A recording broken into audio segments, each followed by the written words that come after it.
Good morning, everybody. Welcome to today's devotion. For our prayer requests, we have the same ones that we've been having. Gary Scandal's youngest daughter needs prayers because her life is kind of spiraling out of control with addiction and bad decisions. Also, Gary Scandal's friend lost his son. Heart of Gold Cuisine requested prayer for patience. Bruce Haas Batman requested prayer for guidance. Jan's Life Journey requested prayer for a YouTuber named Amy whose mother had a heart attack. Nice loud truck.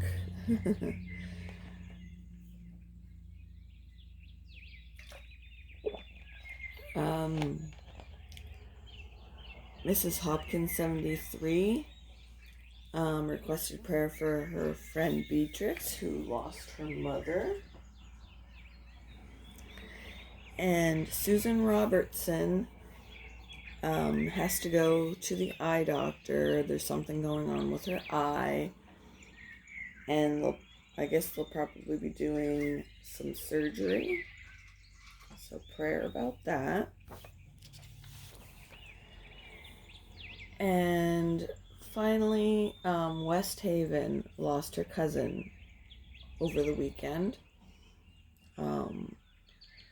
So prayers for everybody. God knows their needs and will provide for them as He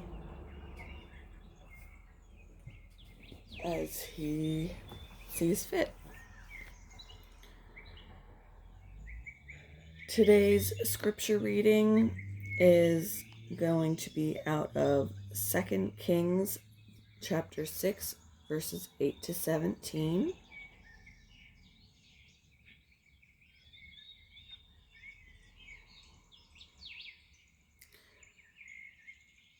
When the king of Aram was at war with Israel, he would confer with his officers and say, "We will mobilize our forces at such and such a place."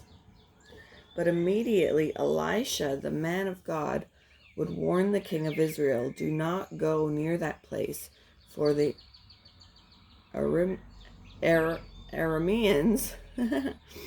are planning to mobilize their troops there." So the king of Israel would send word to the place indicated by the man of God.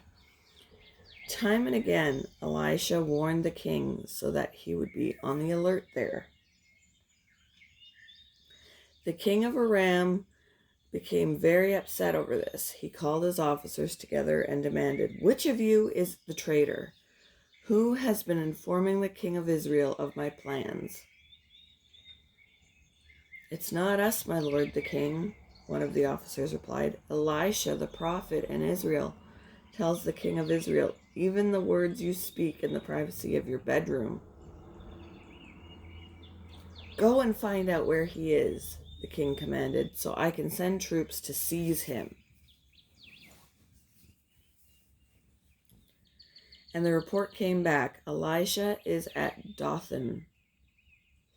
So one night the king of Aram sent a great army with many chariots and horses to surround the city. When the servant of the man of God got up early the next morning and went outside, there were troops, horses, and chariots everywhere. "Oh, sir, what will we do now?" the young man cried to Elisha. "Don't be afraid," Elisha told him, "for there are more on our side than on theirs." Then Elisha prayed, "O Lord, open his eyes and let him see." The Lord opened the young man's eyes, and when he looked up, he saw that the hillside around Elisha was filled with horses and chariots of fire.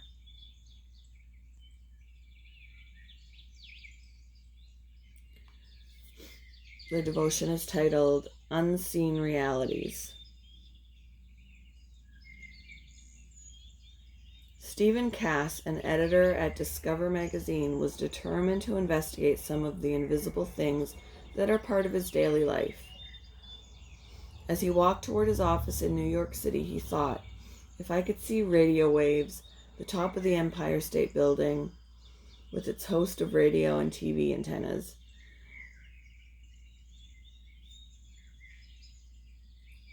it would be lit like a kaleidoscope flare, illuminating the entire city. He realized he was surrounded by an invisible electromagnetic field of radio and TV signals, Wi-Fi, and more. Elisha's servant learned about another kind of unseen reality one morning, the invisible spiritual world. He awoke to find himself and his master surrounded by the armies of Aram. As far as his eye could see, there were soldiers mounted on powerful war horses. The servant was afraid, but Elisha was confident because he saw the army of angels that surrounded them. He said, "Those who are with us are more than those who are with them." Then he asked the Lord to open his servant's eyes so that he too could see that the Lord had surrounded their enemy and he was in control. Do you ever feel overpowered and helpless? Remember that God is in control and fights for you. He will command his angels concerning you to guard you in all your ways.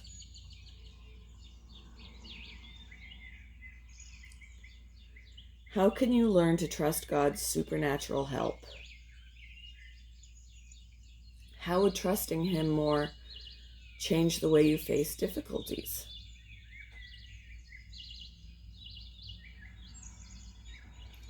Fear not, for God is with us and for us.